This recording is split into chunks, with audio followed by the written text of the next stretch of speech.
আশা হলো ওয়াবিল ওয়ালিদাইনি ইহসানা। আল্লাহ তাআলা বলেন যাদের পিতা-মাতা বেঁচে আছে, দুইজনের একজন অথবা দুজনেই অথবা উভয় দুজন বেঁচে আছে, তাদের খেদমত করো। কি করো? খেদমত করো। কার আদেশ? নামাজ কার আদেশ? হজ কার আদেশ? সবকিছু আল্লাহর আদেশ। যেমন পিতা-মাতার খেদমত আল্লাহ তাআলার আদেশ। এই জন্য আল্লাহ তাআলা বলেন তোমরা আমি আল্লাহ তাআলার ইবাদতের পরে স্থান হলো মা বাবার খেদমত। তুমি তাহাজ্জুদ নামাজ পড়ছো, শবে বরাতের নামাজ পড়ছো, মক্কায় যা হজ করছো, পাঁচ ওয়াক্ত নামাজ পড়ছো, কিন্তু মায়ের সাথে একটু খারাপ আচরণ করছো, একটু জারি দিয়া কথা বলছো, তাহলে তোমার সব ইবাদত ধ্বংস হয়ে যাবে। কার কথা? আল্লাহ।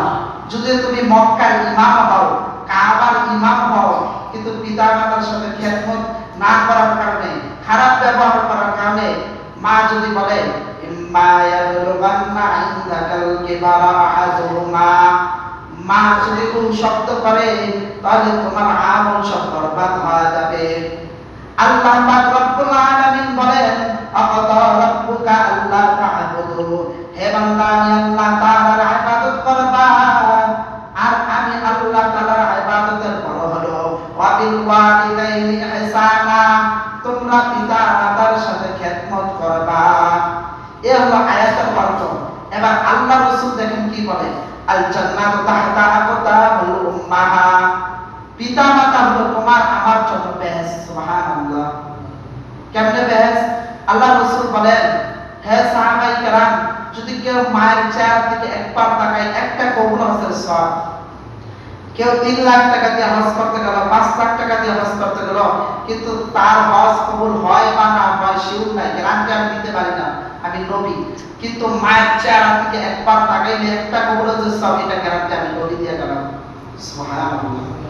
এবার এক সাহাবী জিজ্ঞাসা করতেছে, আল্লাহ রাসূল যদি আমি 100 বার তাকাই তাহলে 100 কবুল হজের সওয়াব। এই জন্য মায়ের চেহারা দিকে বেশি বেশি তাকাইলে কবুল হজের সওয়াব। এই জন্য মা বাবার সাথে ভালো ব্যবহার করতে হবে। এবার আসুন, মা বাবার সাথে ভালো ব্যবহার কেন করবেন? এই মা আমাকে আপনাকে 10 মাস 10 দিন গর্ভে ধারণ করেছে। ডানে প্রসাব করে দিলে বামে শোয়াইতো, বামে প্রসাব করে দিলে বুকের মধ্যে শোয়াইতো। মা নিচে ভিজা খাতায় শুইতো, সন্তানের যেন কষ্ট না হয়, ঠান্ডা লেগে না যায়। এর নাম হলো মা। বাবা কার নাম? বাবা অসুস্থ শরীর, তারপর রিস্কাটা নিয়ে বের হয়ে যায়, মানুষের বিভিন্ন কথা শুনে, তারপর 10 টাকা 5 টাকা কামাই করে যেন সন্তান খেয়ে লেখাপড়া করতে পারে, এর নাম হলো বাবা। এই জন্য বলে বাবা মার খেদমত তোমাদের উপর ফরজ। বাবা মার খেদমত করতে হবে। এমন আচরণ যেন না হয় মা শব্দ উচ্চারণ করবে, তোমার দুনিয়া ধ্বংস, আখিরাতও ধ্বংস হয়ে যাবে। এই জন্য পিতা মাতার সাথে উত্তম আচরণ করতে হবে, ভালো ব্যবহার করতে হবে। এই মা আমাকে 10 মাস 10 দিন গর্ভে ধারণ করেছে, কত কষ্ট করেছে, কত পরিশ্রম করেছে, শীত নাই, রাত নাই, গরম নাই, দিন নাই। মা খানা খাইতে বসতে আপনার আমি পায়খানা করে দিছি, মা ওই খাবারটা মুখের মধ্যে দেয় নাই, আগে সন্তানের দিকে তাকাইছে। এর নাম হলো মা বাবা। এই মা বাবা 10 মাস 10 দিন গর্ভে ধারণ করেছে, পেটের মধ্যে থাকিয়ে কত লাথি মারছি, দুনিয়ার জমিনে আসলাম। তারপর মা একটা জীবন নিয়ে আমাদেরকে দুনিয়াতে দেয়।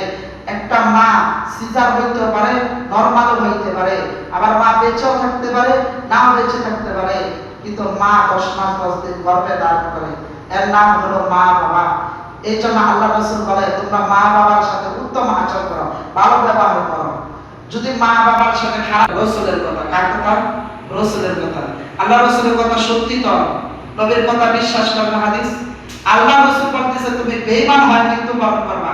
তার একটা দৃষ্টান্ত কিতাবের ঘটনা আপনাদেরকে শোনাইতেছি। এক সাহাবীর ঘটনা, মৃত্যুর সময় যে বেঈমান হয় মৃত্যুবরণ করতে হয়, তার একটা দৃষ্টান্ত ঘটনা শোনাই। আল্লাহর নবী সাল্লাল্লাহু আলাইহি ওয়াসাল্লামের এক সাহাবী, প্রিয় সাহাবী আলকামা, নাম কি? আলকামা রাদিয়াল্লাহু তাআলা। ভালো করে বুঝবেন, খেয়াল দিয়ে বুঝবেন, কথাগুলো অন্তরের মধ্যে ঢুকাইবেন, দিলের কান দিয়ে শুনবেন। আল্লাহ রাসূল সাল্লাল্লাহু আলাইহি ওয়াসাল্লামের প্রিয় সাহাবী আলকামা রাদিয়াল্লাহু তাআলা, ওই আলকামা এমন কোনো তাহাজ্জুদ নাই জীবনে মিস দেয় নাই, নফল নামাজ ছাড়ে নাই, হজ কোনোদিন মিস দেয় নাই, একক তো নামাজও ছাড়ে নাই। ওই আরকামা মৃত্যুর শয্যা হয়ে গেছে, জবান দিয়ে কালিমা আসতেছে না। তো বেলাল আর আবু বকর